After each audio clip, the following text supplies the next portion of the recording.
Hey guys, welcome back to my channel. आज हम करेंगे इलस्ट्रेशन 4 है जो कि Shri Rajendra is an employ with Raunak limited and rose monthly salary of 74 की जगह 77,000 है। He contributes 26,000 onwards recognised provident fund and pays 10,000 has life insurance premium. He has submitted the following details of his other income to the employer duly verified by him.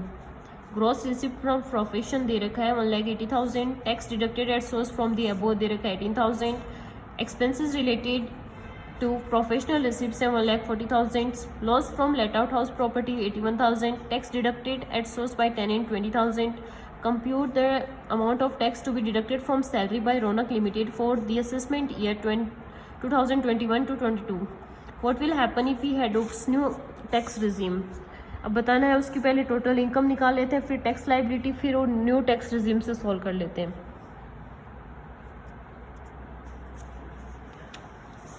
अब इसने क्या किया है, computation of total income and TDS from salary of Rajendra without including other incomes for the assessment year 2021 to 22। इसमें है income from salary जो कि 77,000 दे रखी है, इंटू 12 करेंगे तो 9,24,000 आ जाएगा। उसमें से हम स्टैंडर्ड डिडक्शन देते हैं जो कि 16 IA में देते हैं, 50,000 की दे दी तो 8,74,000 आ गया। फिर क्या होगी ये, फिर है इसमें सिर्फ सैलरी को लेना है, अदर इनकम्स नहीं लेनी है। लेकिन इसमें एक हाउस प्रॉपर्टी का लॉस दे रखा है 81,000 का। सेट ऑफ तो कर सकते हैं हम हाउस प्रॉपर्टी से, सॉरी सैलरी से। हाउस प्रॉपर्टी का लॉस सैलरी से सेट ऑफ हो सकता है, इसलिए हमने यहाँ 81,000 लेस कर दिया।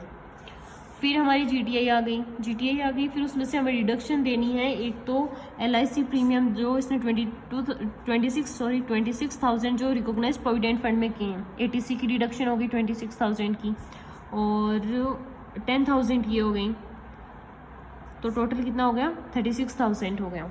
तो उसकी इसने डिडक्शन ATC में मिल जाएगी 36,000 की। फिर है टैक्स निकालना है। अब तो इसने क्या किया है कि पहले 250 एग्जेम्प्ट हो गई, फिर 250 पे 5% निकाल लिया, फिर जो बैलेंस बचा उस पर 20% निकाल लिया। तो वैसे निकालोगे तो आप 63,900 आ जाएगा। फिर उसमें आपको हेल्थ एजुकेशन सेस ऐड करना है 4%, तो ये अमाउंट आ जाएगी। टोटल टैक्स लाइबिलिटी बन जाएगी 66,456 की। फिर इसमें क्या बोल रहा है कि एक ने तो 20,000 तो एक TDS पे किया हुआ है और एक ये किया हुआ है 18,000। 2 TDS काटे गए हैं ना।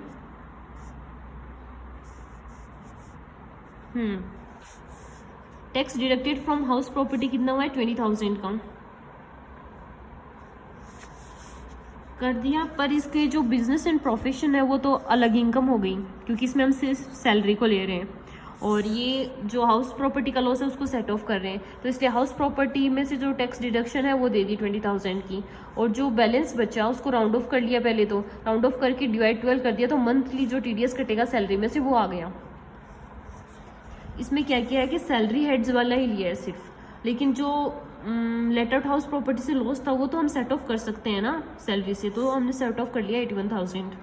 फिर उसमें से डिडक्शंस दे दी, फिर हमारे पास टोटल इनकम आ गई। फिर इसने टैक्स निकाल लिया, जैसे 250 एग्जाम्प्ट होते हैं, फिर 250 पे 5% लगता है, जो बैलेंस बचता है उस पर 20% लगता है, वैसे कर लिया तो ये अमाउंट आपके पास आ जाएगी। फिर उस पर 4% हेल्थ एजुकेशन सेस ऐड कर दिया, तो ये टोटल टैक्स लाइबिलिटी हो गई। फिर उसमें से इसने ना जो हाउस प्रॉपर्टी था उस पर TDS पे किया था 20,000 का, वो लेस कर दिया। फिर जो अमाउंट आई उसको हमने राउंड ऑफ कर दिया, जो राउंड ऑफ करके डिवाइड 12 कर दिया, ताकि जो मंथली TDS कट रहा है सैलरी का वो अमाउंट आ जाए हमारे पास। तो ये हमारे पास ये अमाउंट आ जाएगी।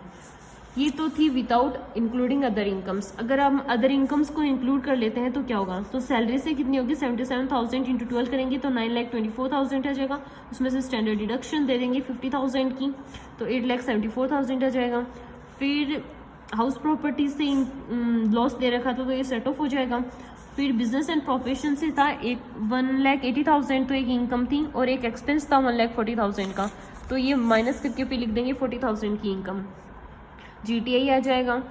फिर उसमें से हमें डिडक्शन देनी है ATC की, जो हमने ऊपर निकाली 36,000 दे दी, तो हमारे पास टोटल इनकम आ जाएगी 7,97,000 की। सेम ऊपर वाले जैसे करना है, बस इसमें हमने और इनकम्स नहीं ली थी, इसमें और इनकम ले ली। और जो प्रोफेशन वाली ही थी उसमें ये इनकम थी, उसमें से एक्सपेंसेस लेस करके हमने जो इनकम है वो नेट वाली अमाउंट ले ली। अब टैक्स लाइबिलिटी निकालनी है तो 250 एग्जाम्प्ट होते हैं, 250 पे 5% जो बैलेंस बचा उस पर 20%, तो ये हमारी टैक्स लाइबिलिटी आ जाएगी 71,900। फिर उस पर हम क्या करते हैं 4% हेल्थ एजुकेशन सेस ऐड करते हैं, कर दिया। फिर टोटल टैक्स लाइबिलिटी ये हो गई हमारी। अब इसमें से TDS पे करना है, तो हाउस प्रॉपर्टी वाला तो इसमें भी ली हमने इनकम, तो 20,000 वो हो गए, और 18,000 जो ये मैं बता रही थी आपको tax deducted source from the above 18,000, तो 18,000 ये लेस कर दिए। फिर tax to be deducted from salary ये है, फिर इसको राउंड ऑफ कर्व करके फिर डिवाइड बाई 12 कर दिया, तो ये मंथली आ जाएगा। बस ये इतना ही किया है इसने, और यही करना है आपको भी। और ये